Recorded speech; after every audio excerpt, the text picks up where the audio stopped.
Hello everyone, welcome to the next session.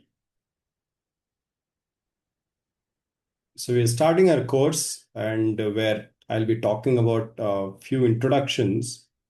The start of the course where we will look about introductions to different technologies, tools, how they are linked and so on. Today's session is on end-to-end AI life cycle.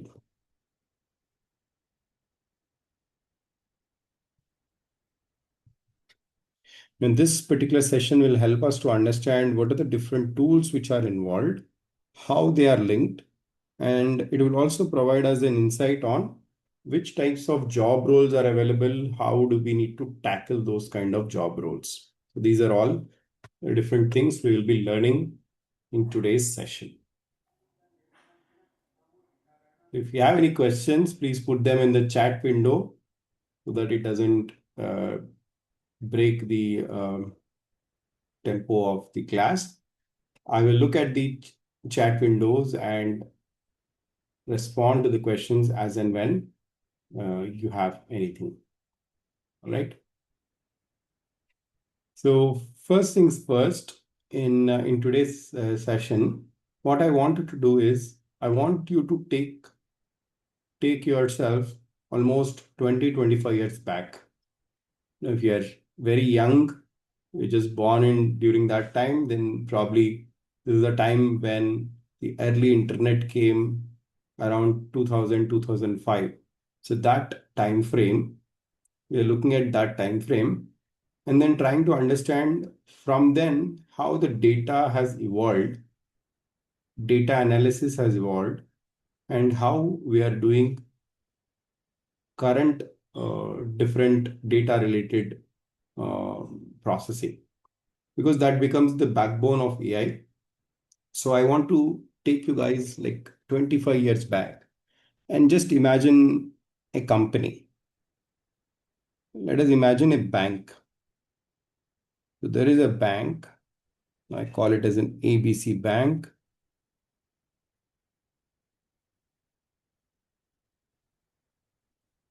So what does a bank do? Bank is like for storing money, for providing loans. You do transactions. So when you do transactions with a bank, it stores the data in the backend systems on something called as ODS, operational data stores.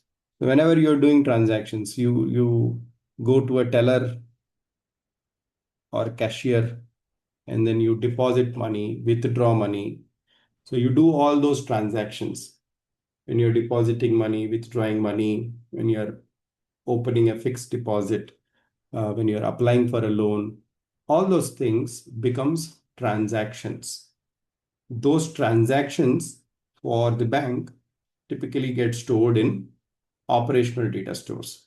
So if you take like 20-25 years back, these were the typical way of interactions. People used to go to the bank physically, they talk to the cashier, take the money from the cashier and write a slip and then give it to them. The cashier will feed that into the system and then that will be tallied. So all that work used to happen and physically we used to get money. But when the transactions are happening, they used to store that on the backend systems, ODS tables, and they will store all this transactional information. And if the executives of the bank wanted to understand how is this bank performing, right? I wanted to know like how many transactions happened, how much money deposited, how much money withdrawn, what is the average balance of the bank. So imagine we want to do all that analysis. Why I had to do that analysis? Because I need to know the health of the bank. If there is a decent amount of money available with the bank, then we can utilize that money for providing loans. Right? We can rotate that money providing loans. All that thing can be done.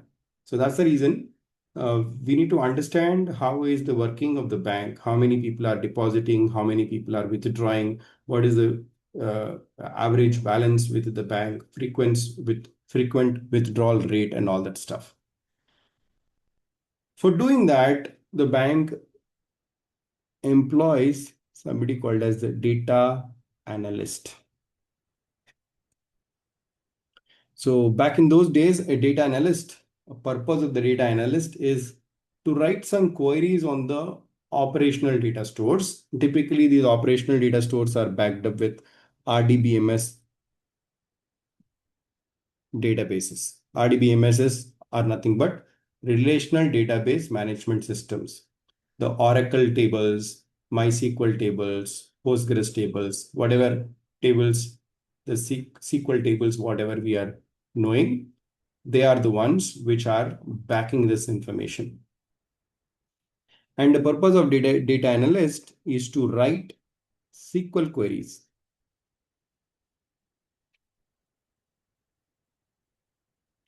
You used to write SQL queries on these tables. And then once you do those SQL queries, you could get back results saying that I can get an average monthly balance for the bank. I can see number of withdrawals, number of deposits, all those things. I can gather that information by running SQL queries. Output of the SQL queries can also be created as reports. So the reports will be there for showing it to the executives so that you can give a clear picture about how the bank is performing. Now this used to run for quite a few days till the time the SQL queries were causing inconvenience for the main transactional data. So the teller is, for example, performing a transaction. At the same time, a long-running SQL query is running, which will slow down the tables. And then the performance of the transaction is degrading. At that time, what happened is the team decided that we will not run these queries during the day. Imagine the business hours are from 9 o'clock to 5 o'clock. Imagine these are the business hours from 9 o'clock to 5 o'clock. It is said that, okay, we'll not run these queries during 9 o'clock to 5 o'clock, but then we will run during off business hours. Now, what are off business hours? They are running something called as nightly jobs. Nightly jobs. The same queries used to run during the night. Same queries used to run during the night, and during the morning, the bank used to perform, bank used to do the regular transactions, and during the night, we used to run the same jobs on the tables. And those jobs used to create reports, used to create outcomes, and so on. And the nightly jobs are also popular from then till now. Also, they are very popular because most of the major jobs used to run in the night. And these jobs create reports, create dashboards, a lot of those things will be done. Till the time when this was working very well, till the time when we had something called as internet and geo expansion. These two phenomenons actually changed the way the IT jobs worked. Geo expansion and internet.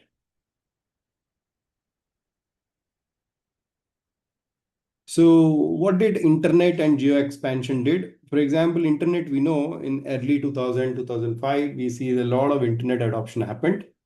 And because of which what happened is people created websites. Now, when the websites were created, ABC Bank also created its website. Prior to that, physically you have to go to the bank, either deposit money or withdraw money. But after that, websites were created. You don't have to go to the bank. You just log into the website with your account ID, and then you can physically do the money transfer. That was a much convenient method. So because of the internet expansion, what happened is people adopted websites, and later there were mobile apps also. People created, all the banks have created their own mobile apps. So people onboarded onto the mobile apps and did mobile-based transactions. So because of the internet, what happened is, first thing is there is no such lean period saying that the bank is operating from 9 o'clock to 5 o'clock only. Prior days, olden days, maybe you can talk to your father, grandfather, physical bank was there and it was only operational between 9 o'clock to 3 o'clock only, because after 3 o'clock they used to do closing of the books and so on for the day. Because the typical bank was only operational between some duration. But because of the internet, what happened is there's no such lean period which I can say that the bank is only operating between 9 o'clock to 5 o'clock. People can log in the midnight and then can do transfer also. So that is one problem.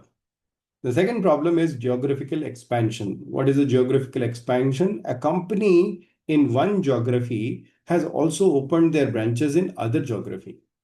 So the same bank opened its branches in Dubai, opened its branches in Australia, Singapore, Europe, and different other places. Now, because of which we had other problem. The same problem that we didn't had a lean period where I can say that the bank is not operating. Because when US is sleeping, Europe is awake, Dubai is awake, and other parts of the other parts of the world are also awake. So there is no such time. So because of the both of these problems, what happened is I can't find a time where I can run a nightly job and can confidently say that this is not impacting my customers. Are we getting it? So there was this problem that I can't run this job at a time which is like least amount of transactions, because at any point in time people are logging to internet or the branches are operating at the other part of the world, so that it is no longer just US demography, it is also other countries. So we are kind of having problem that because of these two things I can't find a time where I can run my nightly job. So during that time, something revolutionary was created called as data warehousing, DWH. Now, data warehousing systems were created. Now, data warehousing follows a technique called as ETL, called as extract, transform, and load. Means extracting from the main tables, doing some kind of transformation, because you don't need to do a full copy of the data. You might have to do some aggregations. You might have to remove some tables, remove some columns. So you have to do some transformation and then load it into newer tables. These are called as warehousing tables. Typically, the warehousing tables also look like ODS tables, but they are having much more powerful capabilities. They will have aggregated information so that I can directly run models on them. And then they also have historical data. One great thing is that you could decouple the transactions from the ODSs and push it into warehousing so that I can run my nightly jobs instead of running on the ODS tables. So instead of running here, you can disconnect from running from the ODS tables and then continue running on warehousing tables. One other advantage warehousing provides is that it will store historical data, last year data, 5 years back data. So you can store all that information so that you could do this comparative analytics. I can compare like how much was the bank's balance last month when compared to this month. Last year's number of customers, number of withdrawals, number of deposits compared to this year's customers, withdrawals, and deposits. So I can do all those kind of queries on the warehousing tables. Are you guys following? Can I get a yes on the chat window, guys? Are you guys following? We took a detour. We went, we took a time machine or something and went almost like 20, 25 years back. And then we are looking at how analysis used to happen. People used to run queries, give reports, and the nightly jobs used to be there. But we had a problem of internet and geo expansion. So you can't run jobs during 9 to 5 and also can't run it during the night. So then people created data warehousing systems. If you guys are from data warehousing background, you will know like this a bit of the history, but at least you will be working on the ETL and related work. Now, this was very good. Data warehousing is very popular even today. There are many systems which work on data warehousing. It's popular also. All reports and all those things get created from here. But one disadvantage data warehousing systems is having is that they are typically storing transactional data. What is a transactional data? It will have like rows and columns, structured information. Like so, typically fitting into RDBMS systems, like typically rows and columns kind of a format.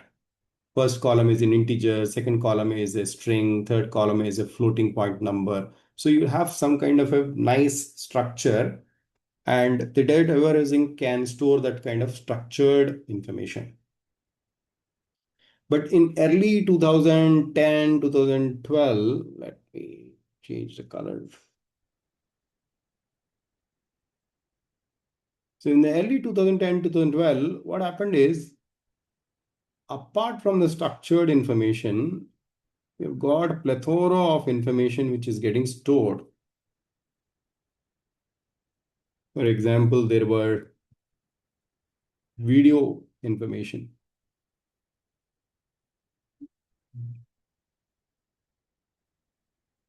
Videos were getting stored. There were images.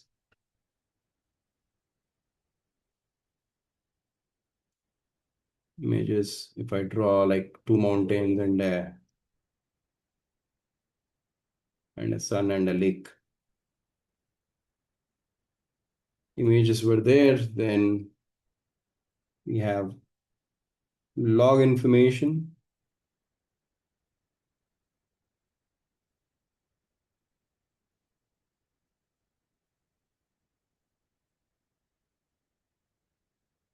Like sensor information, IoT sensors,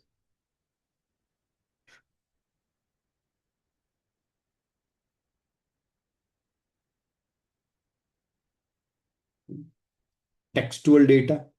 We use a different color.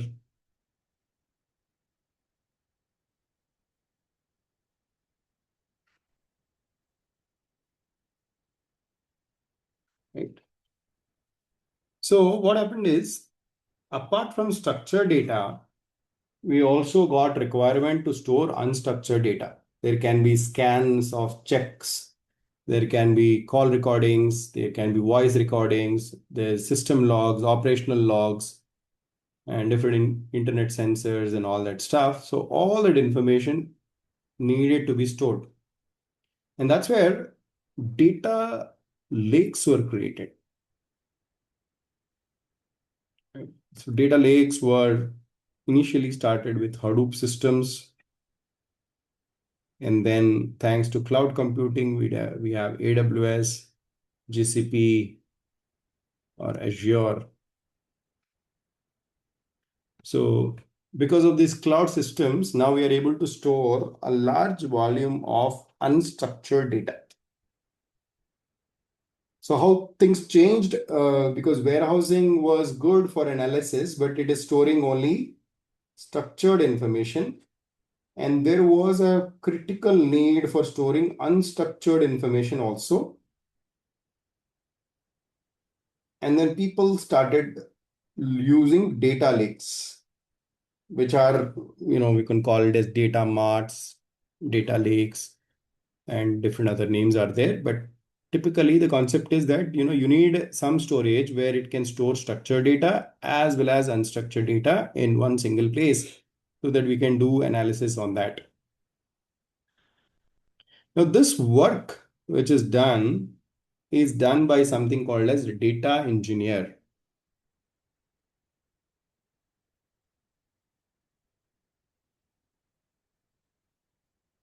Data engineer is the person who is doing this work. The role is by the data engineer role. And this person is doing a lot of data operations.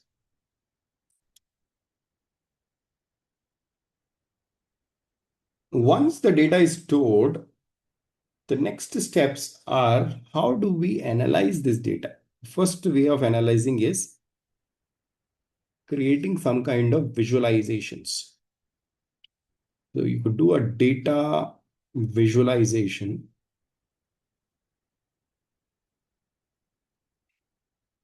So we use a lot of softwares like Tableau is there, Tableau, Power BI,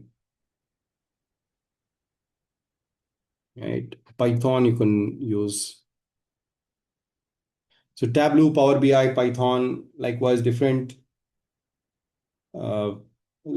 different softwares are there, and then different frameworks and languages are there for doing data visualizations. So what will a data visualization do? It will tell the patterns of the data. What is the data trying to convey? What are the patterns? Do we see some anomalies? Do we see some discrepancies or not? All those things can be identified by doing some charts and graphs and plots and so on. Once we analyze the data, you have to create something called as features.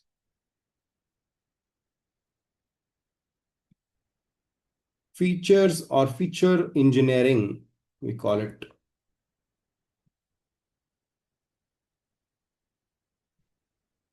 Now, nowadays, we are also creating vectors, vector databases, and all that stuff. Those are all part of the feature engineering. Now, this is the space where we are trying to create reusable features for your analysis. Features are nothing but aggregated outputs. You might have to condense some information, create them into vectors, create them into reusable components, and so on. Those are called as features.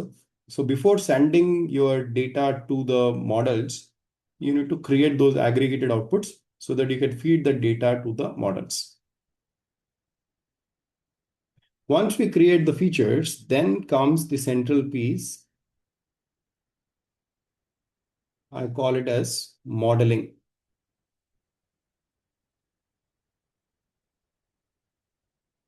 In the modeling, traditional, we have something called as machine learning.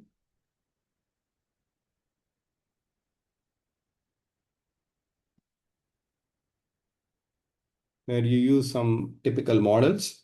And now we are using something called as generative AI.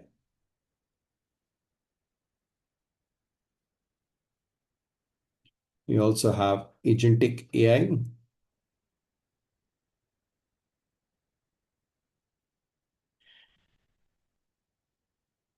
Now, this is a place where we create models or use models. Creating models means if you have small amount of data, you can create your own models, you can train them, you can make the models much more efficient by training your own local models. But nowadays we are having large models, so we can't do a lot of training. The training will be done by bigger companies, and we can utilize those models.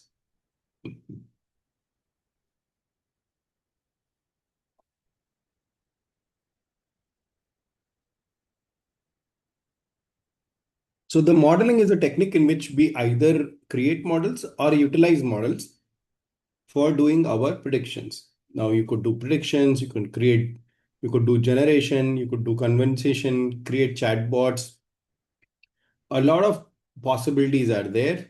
We can create agents. Agents can do their own work. They can be guided. They can be provided instructions. They will take their own decisions. And sometimes you would also require the agents to ask for permissions and take out decisions after that. So such kind of things are there. So we will learn all those things in detail. But for now, just think that this box is where you would need all that modeling techniques, classical modeling, generative AI, agentic AI, and so on. And many a times, what we see is people only concentrate on this section. Most of, even if you see a lot of courses, right? Many people do courses, even in the internet, YouTube, everywhere. People are just talking about these things. They'll talk about machine learning models, they'll talk about generative AI, agentic AI, this part only.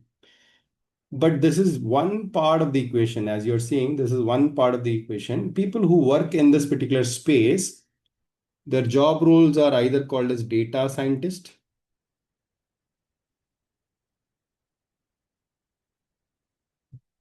or recently they're calling as AI engineer,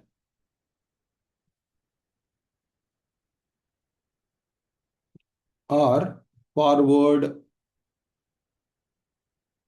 uh, like AI engineer in this part. I'll talk about forward engineer a little bit later.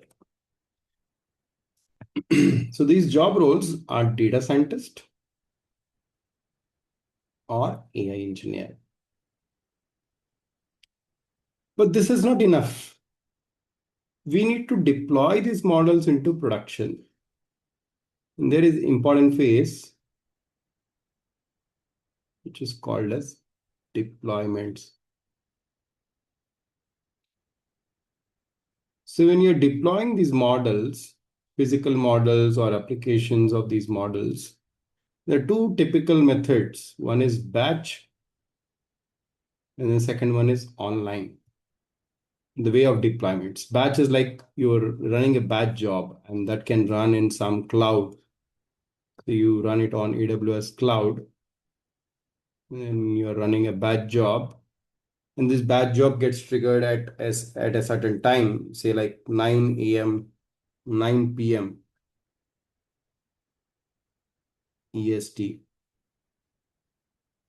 So 9 p.m. EST, this job runs, and then it takes a file of all the people who have applied for loan. For example, this is a bank process. So you take all the people's information and then do the processing of the file and then create another file as an output. And that output file will go into the downstream. This is a batch process. So the predictions and all those things are happening in a batch mode. As an example, I was telling, imagine on the day there are 100 people who applied for loan. In the end of the day, everybody's application is processed. All the 100 people's applications are processed. And then out of that, 82 applications are successful. That means that they will get the loan, and the other people do not get the loan. So this model will create that file, which will have people who are eligible for the loan and people who are not eligible for the loan. And in the downstream, we can create further process saying that whoever got approved, they are sent an email saying that congratulations, your loan is approved, and this is the loan amount. And the people whose loan was rejected, they will also get an email, but a different email. They'll say that unfortunately we looked at your we looked at your profile, and we will not be able to provide you the loan this time. Kindly try after some time. So like that, you will send an email. So that processing is the batch processing. Now, online is familiar. So online is like real time. So Somebody you get the will have, water. Don't waste the diesel. Can comes. sorry. Okay. So online is a real time where you use a API. Imagine there is a website. You log into the website and then feed in your information. For example, the abc.com has created a website, abcbank.com, something like that. You log into the website, and then there is a section where you can apply for loan.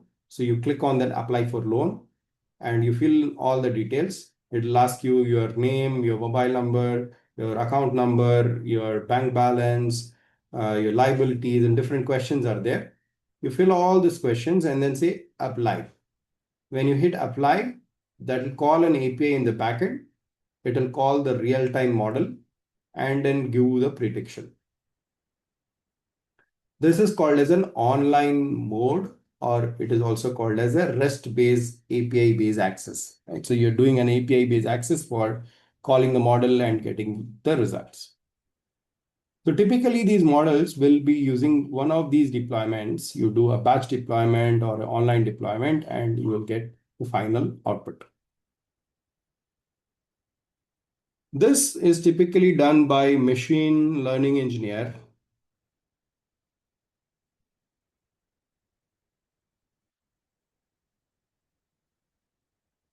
Or nowadays we have a new role called as forward deployment engineer. Forward deployment engineer.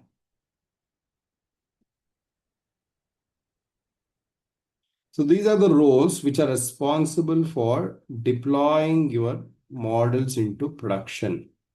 And this is also a very, very important skill. Many people do not talk about it. In our course, we will be talking about them in a great depth. Now, what these forward deployment engineers also do is they take care about monitoring. So monitoring is an important piece which says that after my models are deployed, how are they performing? So before deploying, we will do a lot of checks like how is the model, uh, how is the model performing, what are the metrics, different metrics, accuracy, precision, recall, likewise there are different metrics which tells that the goodness of the model. So we will do all that checks and deploy the model into production. But after the model is deployed, then we need to we need to continuously monitor the system and understand how well the model is performing right now. So for that, the forward deployment engineers will also set up monitoring jobs, which will monitor these models and provide you great insights. One other thing which is very common or important is, of course, there are two things. There's one part is called as governance, and the second one is quality. Governance and quality. So for managing the governance, we will have typical product owners, product managers, delivery managers, and so on. So these are the people who are doing this governance piece of the work. And then for quality, we have SDITs, quality assurance engineers,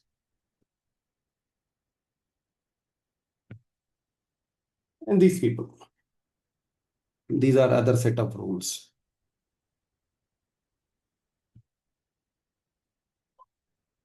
And these go hand in hand. Now, what is governance? Governance talks about why are we doing a AI project? Nowadays, there is a lot of hype about building AI projects, AI agents, generative AI applications, all those things. We need to create those, or else we will be lagging behind. So that kind of a FOMO is there. A lot of push is there towards building AI products and so on.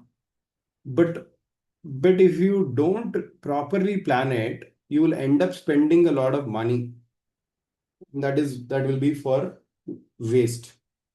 So governance is important, which tracks about a lot of things. For example, why are we doing the project? What is the ROI of the project? What is the benefit? Which type of technology are we using? Is that the right technology or not? How will be the planning of the project? Which data it can access, what are the security protocols of that, and all those things will be part of the governance. So somebody has to manage that end-to-end project management and product management and all that stuff. That will be done by AI product owners or AI product managers. So those are some of the roles which are available. Same is the case if an AI model is developed. How are we telling that this model is performing really well? What are the different testing metrics which can be used so that I can ensure that this product, this project, whatever we have done, is performing really well? That will be done by the QA engineers. Initially, 4 years back, we were the first one to coin the machine learning engineers, machine learning testers, sorry, machine learning testers. Machine learning testers are nothing but people who test the AI models, machine learning models. Similarly, now we are anticipating that we will get agentic testers. So we will have some roles called as agentic testers to test how these agents are performing. Why did they perform so and so? And how to quantify the outcomes of these agents. All those things are real important questions, and people who know the testing background will be able to identify them, test them, and solve them. Because testing itself is a different mindset. So that is necessary. So what we have looked at is, we took a big journey right from 20-25 years back till now, and we are seeing that a lot of things are there. So if I again recap, you see there is a data engineer role which is responsible for feeding information to the central storages. And there are different other engineers. So you have data visualization engineer. Again, feature engineering is done by data engineers only. Then you have machine learning engineers, which typically work with data scientists and AI engineers. These are two different roles.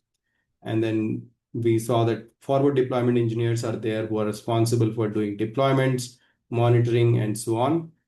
And then we saw the product owners, product managers, and quality folks who will be doing the end-to-end product governance and review. All right. So we spent like 40 minutes, 43 minutes now.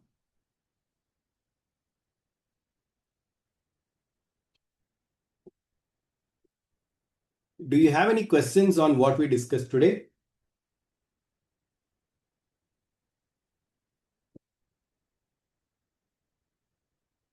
So there's a question, who is a prompt engineer? Good question. So prompt engineer is the one who is now amalgamated in AI engineer role. Previously, I think 1 year back, there was a lot of ads, especially your YouTube ads. If you don't do prompt engineering, then your life is gone, something like that, right? So it's like a crazy thing that prompt engineers are earning 500K US dollars in salaries. I don't know where they get these numbers from, but prompt engineering is nothing but when you're using these AI models, especially Gen AI models and agentic AI models, you have to feed information to the models, and there is a right way of feeding information. So as simple as I'm using ChatGPT, I can ask a question simply like, um, you know, how do I write a program um, for creating a small website? Okay, so I can ask like, write a program to create a website. That is one prompt. But instead of that prompt, I can write a very detailed prompt saying that I would like to create a website using React.js, and it should have the mobile optimized view. It should be able to have these brand colors, and it should have a layout of single page layout. So likewise, I can give more detailed information so that randomly creating a website, it will create a very nice website as per my requirement. Are you understanding? So there is a way in which I have to give the prompt to the models. The way in which we give the prompt to the models is called as prompt engineering. And the person who is doing that is the prompt engineer. But now that role is amalgamated into the AI engineer role itself. It's not a big role per se. It's part of AI engineer role itself. Whatever the AI engineer is doing, they also need to do prompt engineering, a right way of giving prompts. In our course, we will be learning that also, but so we don't often see these job titles on the job boards. No, you should see data scientists, AI engineers, forward deployment engineers. Those roles should be there. I'm not sure what location you are looking for. May I know, like, where are you searching? AI testers. AI testers will come in. We don't have yet, but yes, they're going to come. But the roles which are being asked are AI engineer roles.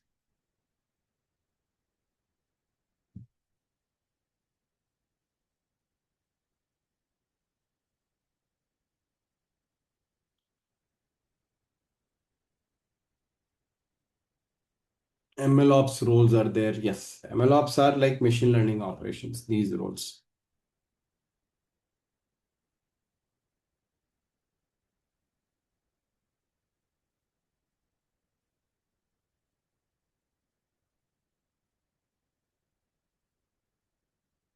Any questions? Any more questions?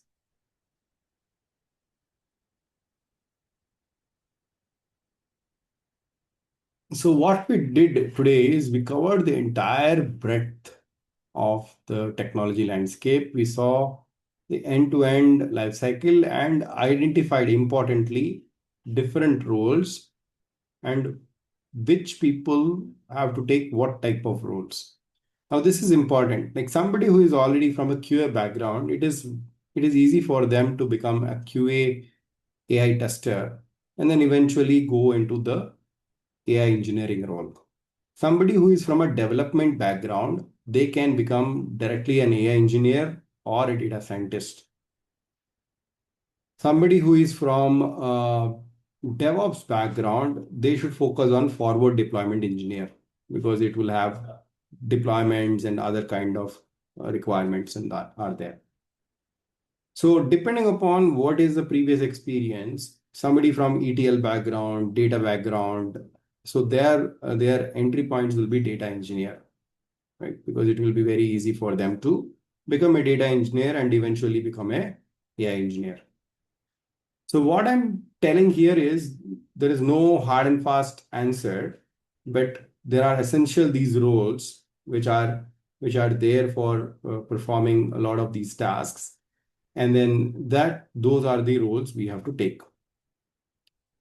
Like a BA, PM roles, as I told, there are specific roles like AI product manager, AI program manager, and so on. So those are the roles which can be taken. Those will be guiding the end-to-end product delivery uh, for the ROI analysis, business benefit strategy, and all. Those will be taken care by these roles. So our course is more technical course. Anybody can get into those kind of roles, but nowadays these lines are getting blurred because everyone is expected to know technical part also. Even if you are a non-technical person, functional BA, PM, it is expected that they understand a little bit of technology also because the technology product owners, TPOs, those are the roles which are having more focus in the future years, right? So everybody needs to have an understanding, right? So that is what our course talks about. So if people are from different background, they will be having that understanding, which will make their positions much more solid. So what are the AI tools we are going to cover? We're going to cover a lot of tools, and please go through the curriculum. There is a detailed curriculum we have provided. Uh, if you don't have the curriculum available, please reach out to the organizers. They will be providing you the curriculum. You can go through that. In that, we are providing all the tools, whatever we are covering, and the projects we are covering. We will do at least 10 plus projects during the course so that it will help you to understand how these models work, and what we can do with these models. All right. Any other questions?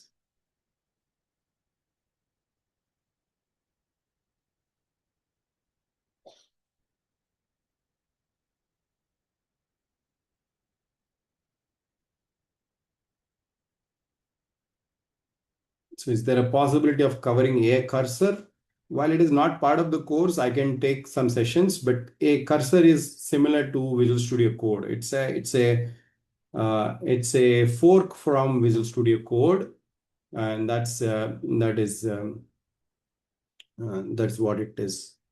So we'll cover it in a small bit. Is this a job-oriented course? Yes, absolutely job-oriented, highly practical course. Please go through the curriculum, and you could understand, what are the things we are going to cover in the curriculum.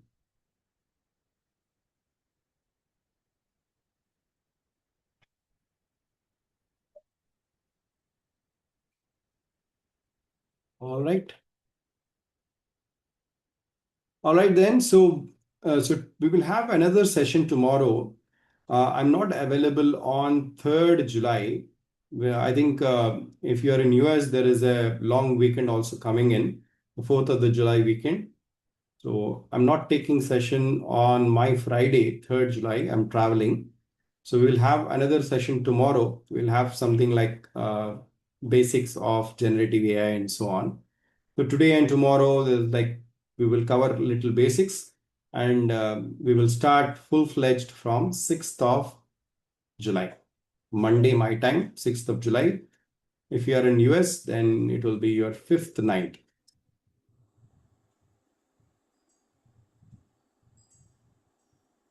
All right, let me give a little brief about what all things, how the course would be. So my time, I'm in India, so the classes will be from Monday to Friday regularly, and the timing is 7 a.m. IST. If you are in US, it would be 9:30 p.m. EST. This is the timing. 1 hour every day. Typically, this 1 hour will be divided into 45 minutes, full session, plus 10 to 15 minutes, your question and answers. And then it will be 2+ months of course. A lot of things will be covered. 2+ months of course content will be there. We will be doing 10 plus projects. And what I recommend is, I want you to actively participate in the class and let me know if you guys are doing something in your work, or probably somebody are doing anything. So you do additional learning and then come back and recommend something, and then we'll do those projects also in the course. So we will make it highly relevant for the current job market, because only when you guys practice, only when you guys spend time, that's when you get the benefit of the course. I'll be teaching, I've been teaching for almost like 12 years now. So the teaching will be there, but unless until you take the benefit of it, it will not be helpful for you. All right. Yeah, these are the things.